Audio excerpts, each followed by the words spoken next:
Thanks, Marissa, and the Coastal Inlets Research Program for the opportunity. As Marissa mentioned, my name is Charlene Sylvester. I'm a research physical scientist with the Erdix Coastal and Hydraulics Laboratory, and I also work with the team at the Interagency Airborne Technologies for LiDAR Analysis and Survey Center, located down in Kiln, Mississippi. And in that role, as Marcia mentioned, I'm currently serving as the acting National Coastal Mapping Program R&D Manager on behalf of Jennifer Wozencraft, who is currently detailed to Erdix headquarters program office. So today I'm really presenting on behalf of the entire National Coastal Mapping Program team, which is comprised of a number of engineers and scientists.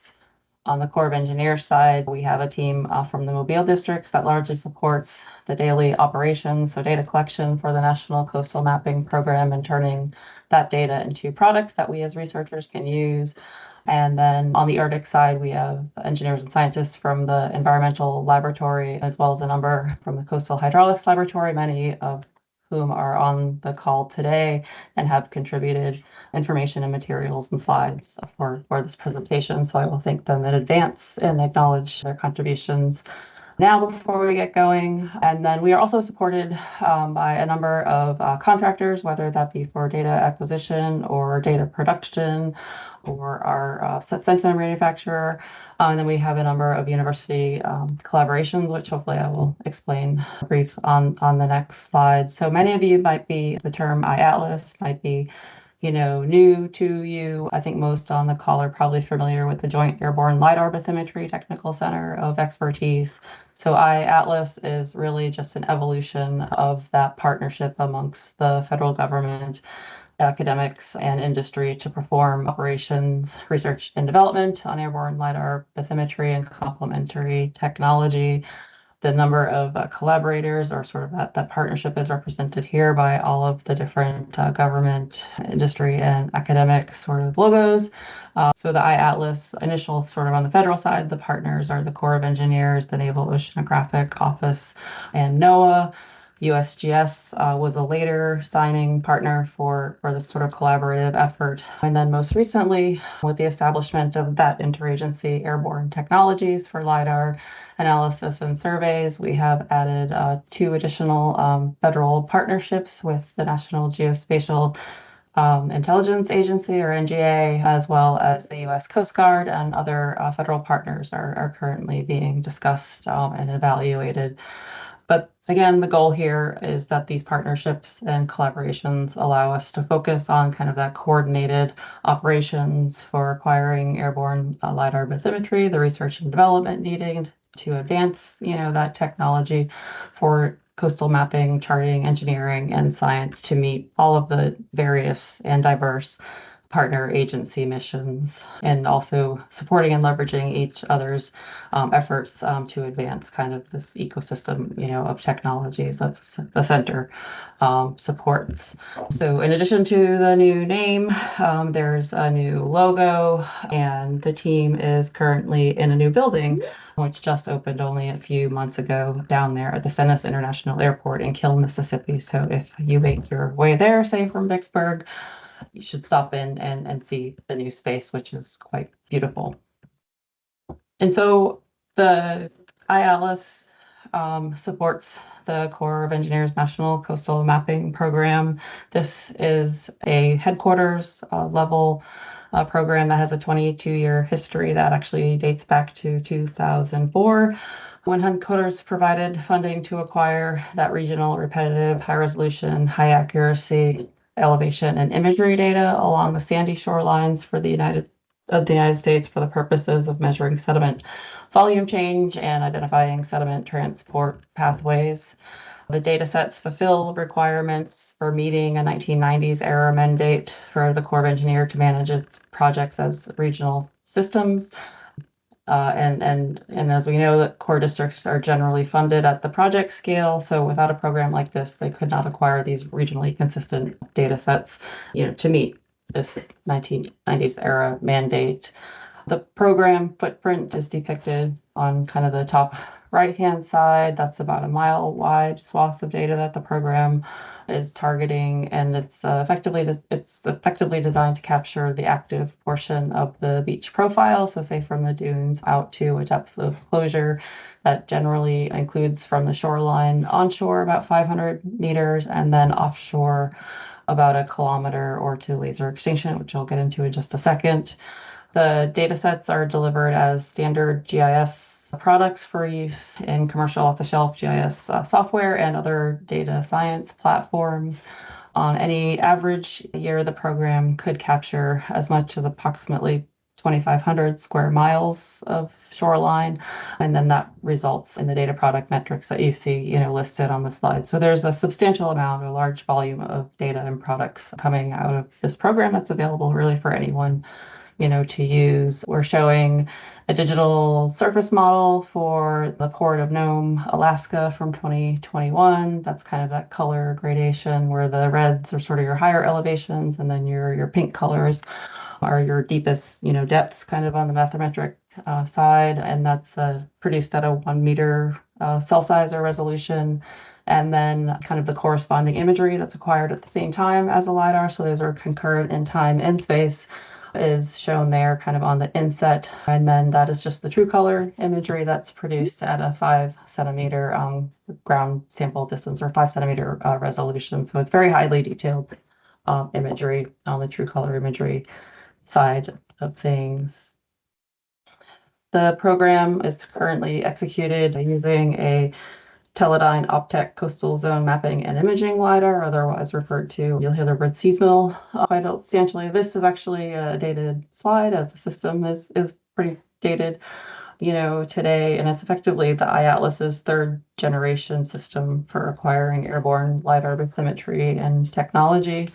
We install it on aircraft of opportunity alongside a phase 1 4-band camera. That's our true color camera, and then an ITRIS CASI hyperspectral sensor. This is all government-owned equipment that's operated for the National Coastal Mapping Program under contract to Woolport. The slide also depicts the operational scenario for this equipment. So at an operational altitude of approximately 400 meters above the ground level, we're capturing a swath of data that's about 300 meters wide. So to cover that approximate 1 mile footprint of the National Coastal Mapping Program along the shoreline, you're looking at minimally probably 6, passes of the aircraft kind of in a mowing the lawn sort of style. Of course, that changes with the configuration or kind of the granularity of the coast. But that being said, on the right side of the slide, I'm just showing a conceptual diagram in case you're kind of new to this technology that shows the different transmission and receiving paths associated with airborne LiDAR bathymetry. The graphic actually comes from the very first airborne LiDAR bathymetry blue book authored by Dr. Gary Gunther back in the 80s. There's actually been an update to that blue book, which is provided at the link, on the slide here. But effectively what the graphic is showing you that as the laser beam comes out of the aircraft, it hits the sort of the green here, the green lines. It hits the air-water interface. As it does so, it refracts into the water column, and then as it transmits down to the seabed, the laser beam spreads. As it does so, it's subject to scattering and absorption by things in the water column. It sort of hits the seafloor and then reflects off the seafloor. And then all that light needs to travel back up the water column and then get detected back at the plane.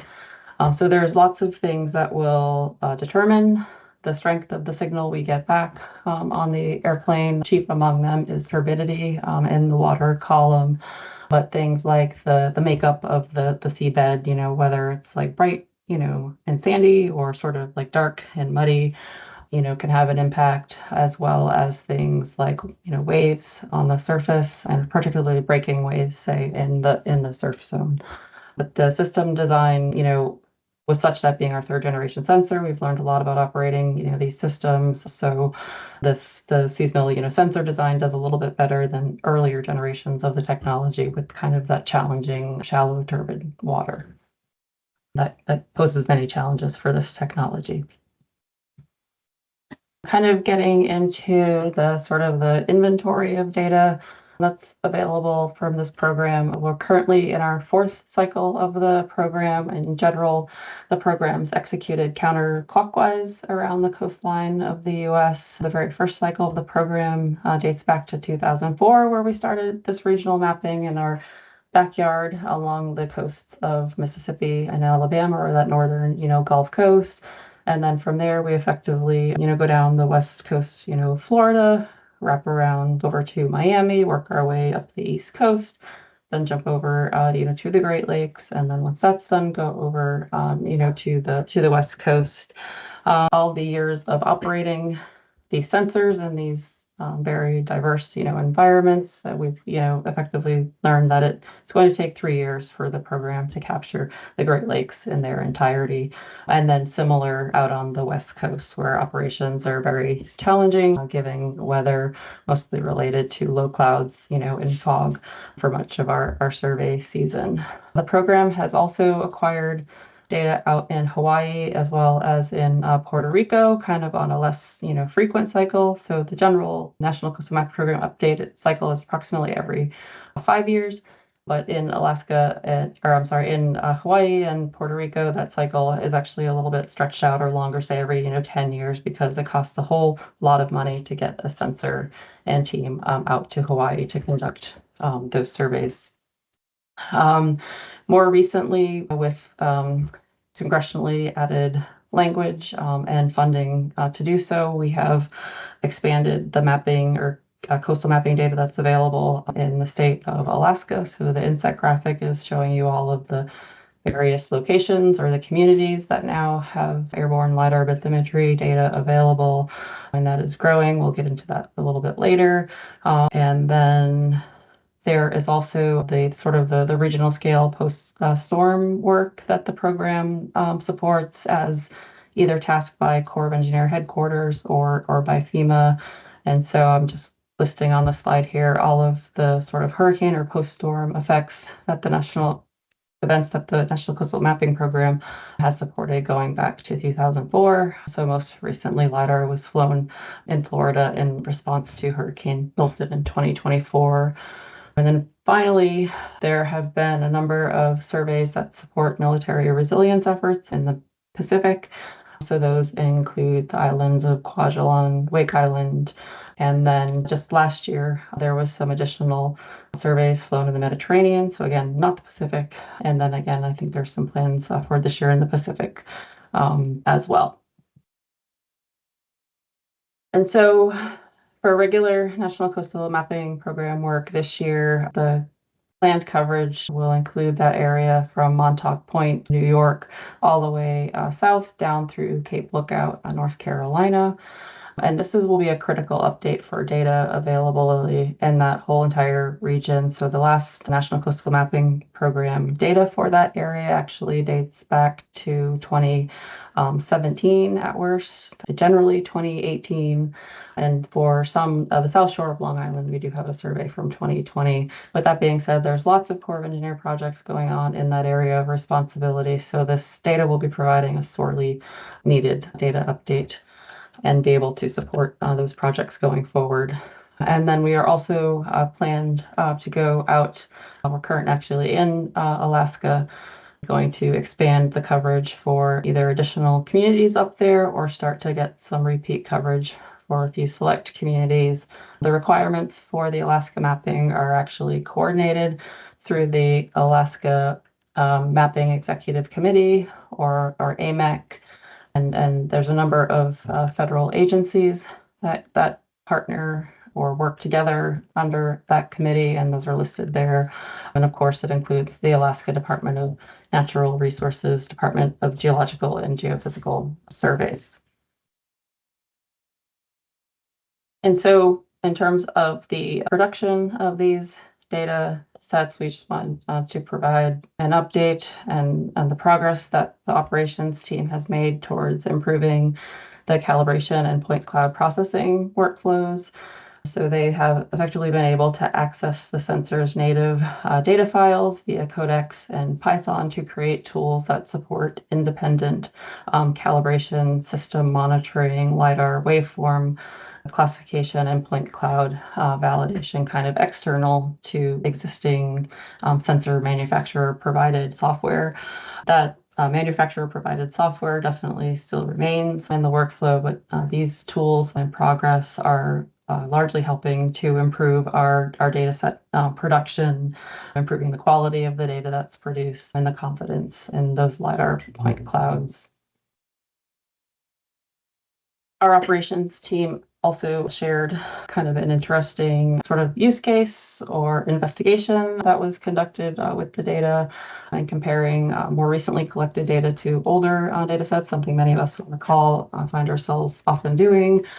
And so what we're looking at there on the graphic on the left-hand side is just a transector cross-section taken across a building, like a house. And the pink and purple dots are collected in 2013, and then the yellow and the green dots were collected more recently in 2023. And, on the surface of things, if you've ever calibrated a LiDAR system, you might think that this is a calibration issue, an issue with the topographic, calibration.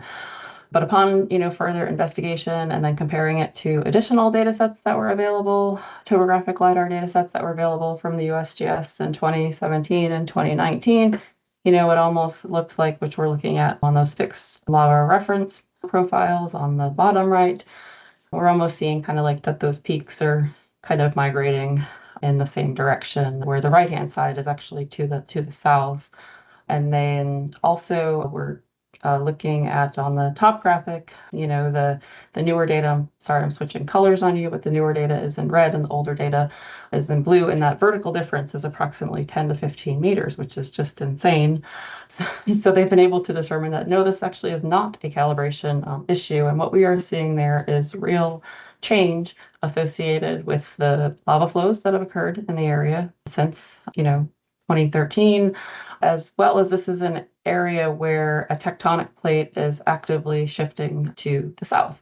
And so the operations team provided a link to a YouTube video discussing that rift from the USGS. So these are just kind of things when you're looking and interpreting LiDAR point clouds, you just might want to have on your awareness of sort of other things sort of outside the box that could be kind of impacting, what you're seeing. So it's just kind of a reminder, lesson learned there from our operations team.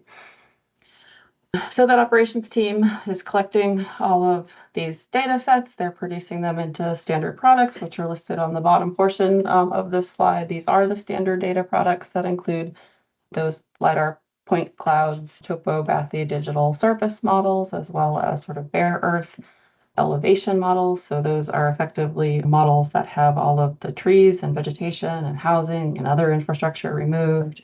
We're also generating a shoreline contour defined as the 0 meter NAVD 88 contour. It is IGLD 85 in the Great Lakes. And then the two imagery mosaic products, those 5 centimeter ground sample distance true color image mosaics, as well as the hyperspectral image mosaics that are compiled at a 1 meter horizontal resolution, but do spectrally have 48 different spectral bands. These products are used widely throughout the Corps of Engineers. They play an outsized role in 5 primary applications here, which we've kind of summarized as regional sediment management, infrastructure and asset management, beneficial use and nature-based features, supporting for navigation and channel operations, as well as planning, modeling, and response. But effectively, it supports that data-driven design and monitoring of core projects, data-informed operation and maintenance decisions at the navigation products, and then, fulfilling requirements or data requirements to support coastal comprehensive studies, coastal modeling, and emergency management. All told, the use of the data products can lower cost and schedule risk for many Corps of Engineer products. The iAtlas partner agencies and others also utilize these data to support their mission areas that we're describing, on the right. So in NOAA, the primary use of these data products would be for nautical chart updates and tsunami modeling. NOAA actually distributes our data sets via their Digital Coast platform. The USGS is primarily utilizing the products to support coastal hazard studies and their operational storm forecasts that they release in advance of landfalling hurricanes. FEMA is utilizing the data sets to support flood hazard mapping and eligibility for public assistance. And then the Park Service, of course, is utilizing the data to sort of monitor their national park assets.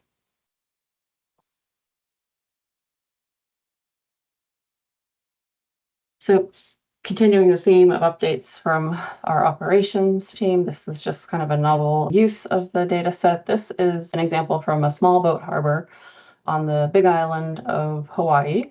I'm not going to try to pronounce the name, so we've got it there on the slide. You can pronounce it how your brain would like to. But effectively, this is a small boat harbor. It's low use. This is not a federal navigation project, but the Hawaii district is supporting the local community to try to determine what is going on here and what they can do to keep access to the small boat harbor for those users of the harbor. We're looking at an image from 2016 on the right-hand side, kind of with the boat harbor, marked there. And then another image from 2023. And effectively, we see that the harbor has been filled in by a large volume of sediment. And so again, looking at sort of an elevation change map on the right-hand side or left-hand side, it's hard to kind of see probably the scale of that legend, but those are some very large numbers for, amount of change in however, many years. And, through analysis, all told in this harbor, they have seen about 345,000 cubic meters of sediment deposited, which is just a mind-blowing, amount. And so the district is supporting the local community with some sediment budgeting, hydrodynamic modeling, and dredge frequency planning to try to determine a path forward for enabling access to this and use of this small boat harbor. On the slide on the right-hand side, more images just showing a sort of a ground taken view from 2009, where you can very clearly see the small boat harbor. And then in the image in 2023, it kind of plays a little trick with your mind, but you can actually see this pile of sediment that's been, deposited. It's kind of that black kind of horizon that you see intermixed within the palm trees there. And then there's some modeling, results showing or indicating some shoaling at the entrance channel, and then some profiles as well to kind of look at those shoaling. But the sort of the bottom line up front is that there would be an incredible, amount of maintenance dredging required to keep this channel open, and navigable, just because there's so much sediment, coming in. And then of course, maybe some structures could, reduce those maintenance costs. But it's just an incredible, amount of sediment. And they've used the National Coastal Mapping Program products to sort of support the findings of this investigation. And so pivoting from operations to real-world operations to research and development that the National Coastal Mapping Program supports, we do provide sort of on-the-shelf, regionally consistent advanced data sets and products to support data-informed and cost-effective operations and maintenance decisions at coastal projects. The flagship areas of R&D are shown on the slide here and include things like quantifications of regional physical and environmental conditions that can improve sediment management practices for entire regions and projects within those regions. We kind of do that characterization to support the planning, engineering, or design of different projects. And then the products, again, as I mentioned earlier, can support kind of that smart planning or rapid planning and coastal comprehensive studies. So kind of on the physical characterization side, we've kind of got our flagship sediment, volume change workflows and products, as well as our sort of geomorphic characterization of beaches and dunes and metrics related to that, which we'll get into later. And then kind of on the environmental side, it's more coastal wetland and benthic mapping types of applications, and then some coastal vegetation mapping. And the real main couple here is that all of these data sets can be used together to inform decisions at coastal projects. And we'll look at a few examples next. So many of the workflows that support the R&D efforts that you saw on the previous slide are provided under the National Coastal Mapping Program Toolbox. These are workflows developed under contract and codified in ArcGIS Pro.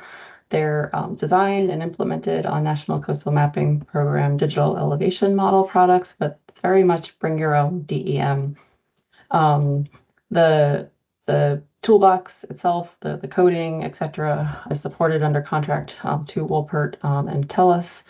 And then the federal team at the ILS supports that toolbox development, sort of testing and validation, of the toolbox, applications of the toolbox, and then toolbox training. My colleagues Scott Spurgeon, Ashley Elkins, and Alex Ostdeut have some training and documentation available at the wiki link that's shown there. And you can also scan that QR code to get access to the training. And I highly encourage anyone that's interested in using the tools to reach out to those three to get started.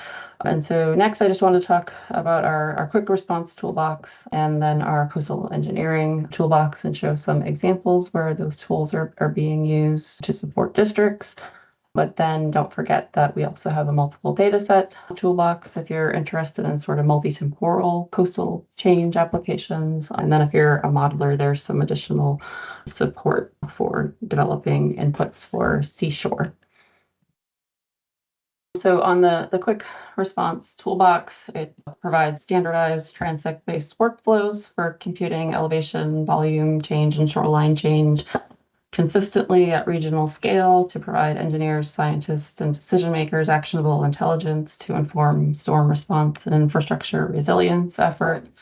The toolbox and its capabilities have evolved since we had a pilot sort of toolbox application back in 2012 with an application looking at volume change along the coastlines of Florida. The product deliverable back in 2012 was hard copy maps that were produced using Esri's ArcView, C++, and Visual Basic Code. Those maps were sort of large format and had to be, printed out on a plotter, but engineers liked them, so that, was a win. Later in 2012, Jabaltex at the time supported post-storm mission requirements headquarters related to post-superstorm Sandy. And so we took that opportunity to do some additional code modification, but basically implemented the workflow in MATLAB at the time to do the actual calculations of volume change. And then for the mapping side, we took that to Esri, leveraging their data-driven pages architecture, and again produced a series of maps that were well received by individuals at the Emergency Operations Center. And then several sort of storm events later, applications of this toolbox, we realized we could provide these data as web services, so we no longer had to send DoD safe download links of the data and the products and the maps. They could just all access that information from a web browser. In that time, there were sort of changes in the Esri sort of ecosystem, and we were migrating from ArcMap product to ArcGIS Pro as the desktop experience. And so the tools were migrated, or tools were codified for use in Esri ArcGIS, leveraging Python, and now exist for ArcGIS Pro. We had also in about 2012 2020, migrated our web services or user interface experience to a dashboard kind of style, leveraging the newer Experience Builder application from Esri. And that brings us to today, where the toolbox is undergoing further modernization to effectively streamline the workflows, reduce dependencies on ArcGIS Pro utilities and licensing. They're looking at modularizing the code so that updating, the toolbox, will become easier. And then they're incorporating a number of sort of quality of life requests, largely stemming from our National Coastal Mapping program team, who has heavily used these tools to support a number of district, reimbursables over the years. And we'll touch upon some of those. And here I'm just sort of taking you through that history kind of graphically. So this was just one of our standard, map products that we produced around, 2012, where we can see sort of the elevation change, sort of raster product in the background.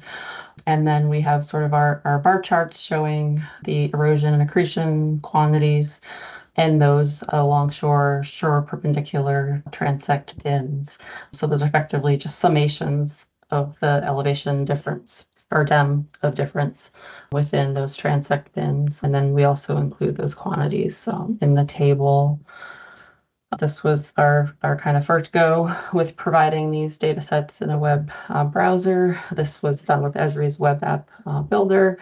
But again, you can kind of visualize the elevation or the volume change associated with those transect bins with kind of that pink to green color scaling and have some rudimentary bar charting on the fly capability there, bringing you to our current version of our National Coastal Mapping Program volume change web application, which is much more interactive and supports a number of actions for querying and filtering the data sets. So you can very quickly sort of get to the piece of coast that you're interested in looking at volume change for. And the idea here is that as you pan and zoom around the map, all the little infographics along the bottom of the application will update with the quantities for just the transect bins that are in the map extent. And you can actually directly download. You can do a selection and directly download the elevation change rasters as well as all of the volume change and associated metrics for use in your local GIS application.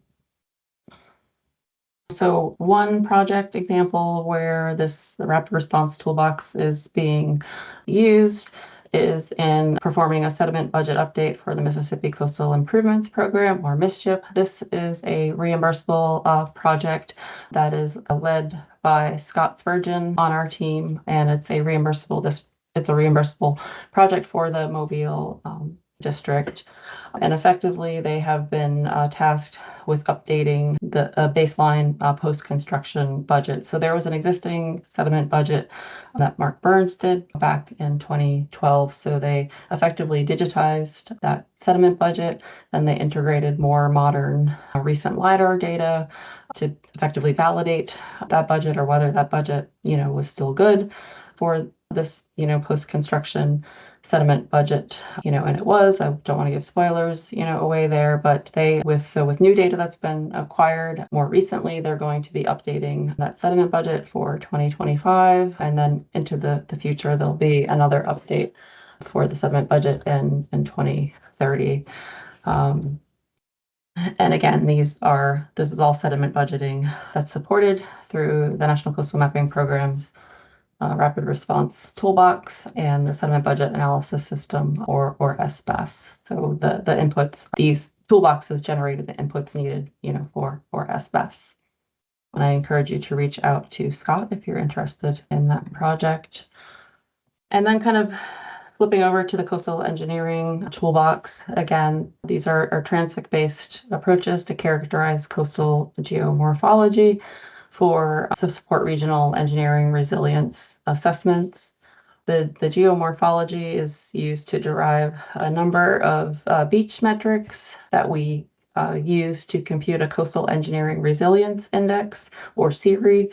That series is screening, just a screening level metric that quantifies that beach resilience to short-term disturbances such as waves and water level, and is based on the concept that wider beaches and higher dunes are more resilient.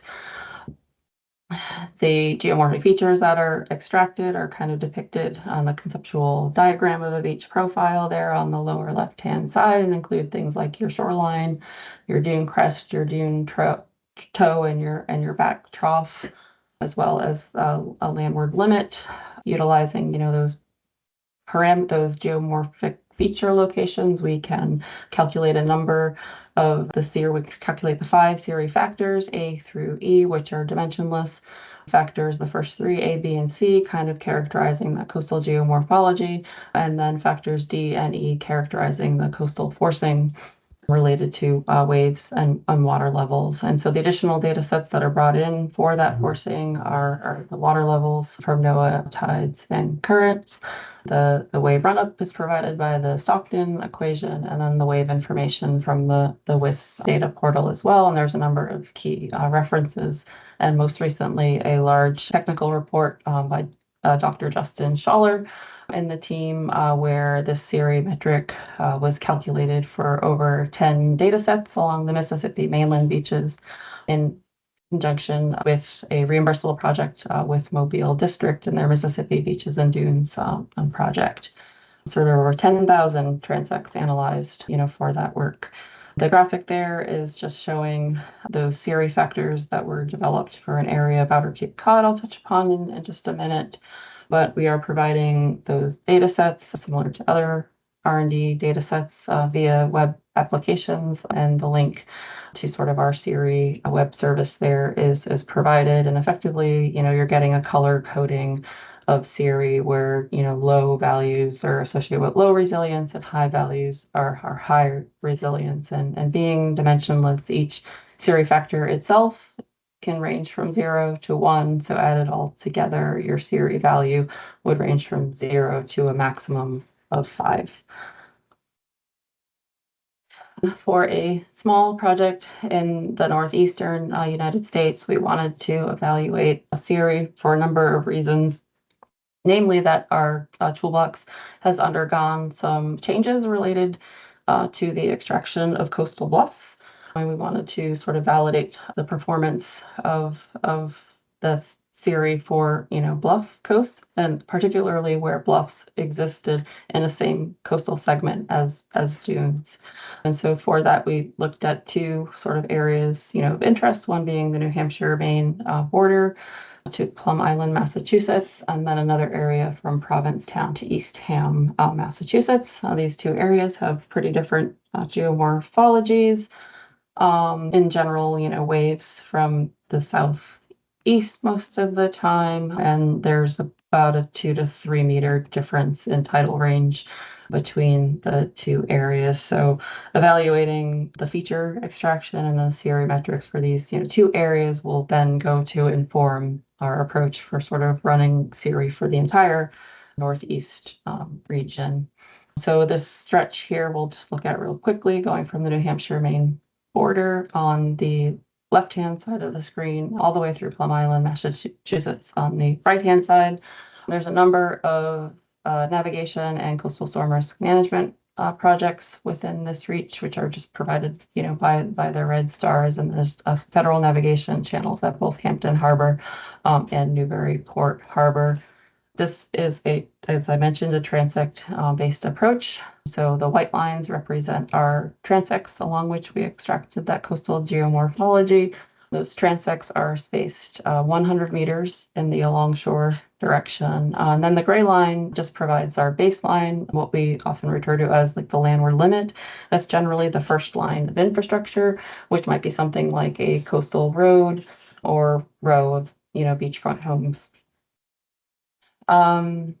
So looking at, the extracted features, I've sort of decimated the data down just for visualization on the big map in the background. So those are about every kilometer, but in the inset, that's the full resolution geomorphology features extracted at the 100 meter, transect spacing. So you're looking at dune crests and toes there, as well as the shoreline and the green dots, and then the sandbar features are sandbar crest and trough are provided by the red features there.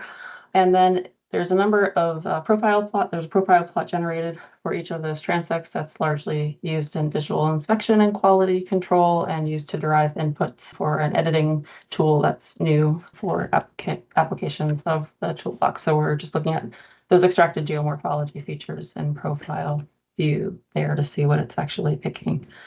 As I mentioned, those metrics are compiled to produce a number of quantities that we can then put into equations for the CIRP factors. So these are just violin plots shown of the different sort of beach metrics that we look at. And these are shown here just on a log scale so that I could show slope at the same, on the same graphic as elevations. So we're looking at protective elevation, dune elevation, protective, width. We're looking at beach width, and then kind of a mean slope, and then the slope of the beach at the mean high water location. So here we just, want to pay mind to the general sort of distribution of the data or the values, and spot anything that looks troubling.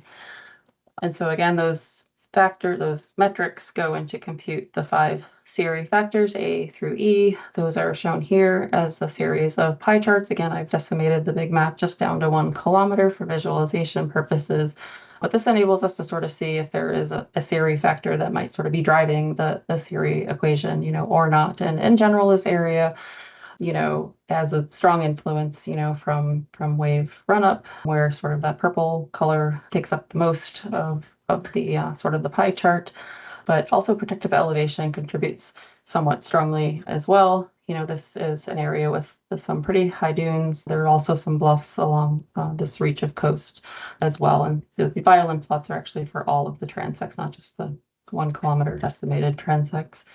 And then to make CIRP dimensionless, there's some characteristic scales that are used. And so those are computed regionally, and they're just taken at that 95th percentile value of protective elevation, protective width, crest freeboard, and wave run up. So these are the characteristic values for this reach of coast from the New Hampshire Maine border to Plum Island, Massachusetts. And then that translates into the CIRP values depicted on this graph here, where the red colors are low sort of CIRP down, near 0, and the blue colors are certainly, a higher kind of CIRP value. And just spatially, again, these are decimated down to 1 kilometer. We kind of see, like north of Hampton Harbor, we've kind of got some lower CIRP values, but as we move south, we see generally higher, CIRP values. And so to accompany the rapid response toolbox as well as the coastal engineering toolbox, there is another toolbox that was developed or motivated by a lack of vegetation data for monitoring and understanding erosion in the context of coastal resilience. This toolbox utilizes the National Coastal Mapping Program's hyperspectral imagery and LiDAR to automate the extraction of a number of vegetation metrics that are useful for storm impact assessment, flood prediction modeling, and other applications. So they're combining the highly detailed structural information from the LiDAR with the rich sort of spatial context from the hyperspectral imagery, again, 48 bands, so that they can discriminate a number of characteristics like canopy height models, normalized difference vegetation index, vegetation presence or absence, and a leaf area index. The toolbox itself integrates ENVI. That requires a separate software license that is used together with ArcGIS Pro to maximize the analytics of both software platforms. And then the link at the bottom has more information about the toolbox, which can be made available by request. So where this toolbox is currently being applied is in a project that is also supported by my colleague Scott Spurgeon and his team under the Engineering with Nature program. They're using these metrics to look at the long-term survivability and failure mechanisms for coastal nature-based solutions projects. And to do that, they're looking at over 25 years of coastal remote sensing data that's available, and then implementing these applications in other analytical tools. So the metrics specifically, that they're looking at are all of those metrics from the dune vegetation toolbox, as well as the morphology and shoreline metrics that are coming out of the rapid response toolbox, and then the coastal features that are extracted out of the coastal engineering products. And so if you have interest in how the data and tools are being applied to look at nature-based solutions, I encourage you to reach out to Scott Spurgeon. And I am getting to the end here for time for questions. And then sort of a Coastal Inlets Research Program application of these data and products comes from our Coastal Inlets Atlas 2.0 work unit, led by Dr. Katie McFerrin and Justin Schaller, where we're using the data to develop a first of its kind database of geomorphic products to inform sediment budgeting and operation and maintenance activities for civil works projects. Katie has briefed in a number of technical discussions at this point, so I won't belabor it, too much, but effectively we're producing advanced geomorphic metrics such as geomorphons and relative relief products, and then implementing some conformal mapping approaches along with chronostratigraphic analysis. We are sharing those data sets as web services with a link to the web map, as well as spatiotemporal access catalogs if that's your jam. And then Katie and Justin have a number of publications that one publication is currently out, and then Katie has a nice paper currently in review in Nature Scientific Data. So as it stands now, the Inlets Atlas has sort of the original Inlets Atlas data with 342 inlets that kind of have sort of scalar, information like inlet location, relative information, for the inlets, like its navigable depth, its maintained depth, and other things. But then 26 inlets now have these advanced geomorphic products, or will by the end of this fiscal year. And so Justin asked me to share that if you have an inlet that you want sort of this next level, of analysis, that the team has a capacity to take on those inlets on a reimbursable basis. So you can reach out to Katie there if you're interested in having your inlets analyzed further. And then likewise, if you're having problems with hazardous shoals impacting navigability, through your inlets, you can reach out to Dr. Justin Schaller, whose team is developing some image-based approaches for identifying shoals and tracking their migration through time. So what the team is working on this year on the operations side, that team will be working on delivering data sets acquired in prior years along the northern Gulf Coast, as well as data for several priority areas identified by our districts in Hawaii, Alaska, Texas, and California. And then I've already mentioned the new sort of data acquisition plan for this year to include Alaska, that area from Cape Lookout, North Carolina to Montauk Point, and then a number of reimbursable projects for New York District. Leveraging the National Coastal Mapping Program Rapid Response Toolbox, our contractor will be supporting the team with providing a nationwide data set of sediment volume and shoreline change.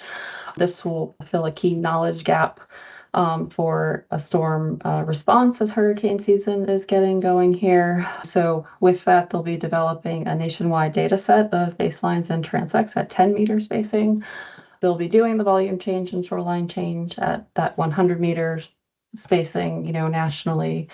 And then they're integrating tools for automated quality of life improvements for automated DEM downloads, and then addressing a known issue when there's a gap in your mean high water shoreline contour, and just ways to kind of fill that gap so that we can ensure that we can calculate above mean high water specific volume changes. I have a team that will be supporting some new metric development related to coastal structures to support operational coastal structure assessments. So the implementation of those metrics is currently in Jupyter Notebook. We're looking at migrating that into an ArcGIS Pro tool.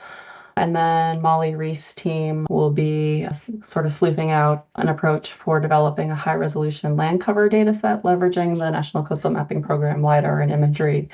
And again, this will largely be to provide inputs for coastal models. So they're looking at some conceptual toolbox design and building out their roadmap to to turn that into a toolbox like they have already done for the dune vegetation. And then Dr. Justin Schaller is working on some data fusion utilizing the National Coastal Program LiDAR alongside a ground penetrating radar to provide novel sediment volume maps to support civil works projects.